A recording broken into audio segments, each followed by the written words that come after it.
All right, we got the G Series root plow done for the D8H going to California.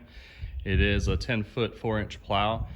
I tried talking him into getting a 12-foot plow. The D8 can easily handle a 12, but they weren't interested in that, so we made them what they wanted.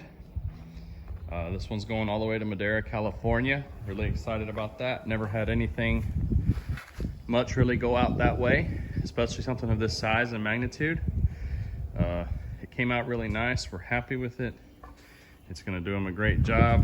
I imagine it's going into the orchards over there.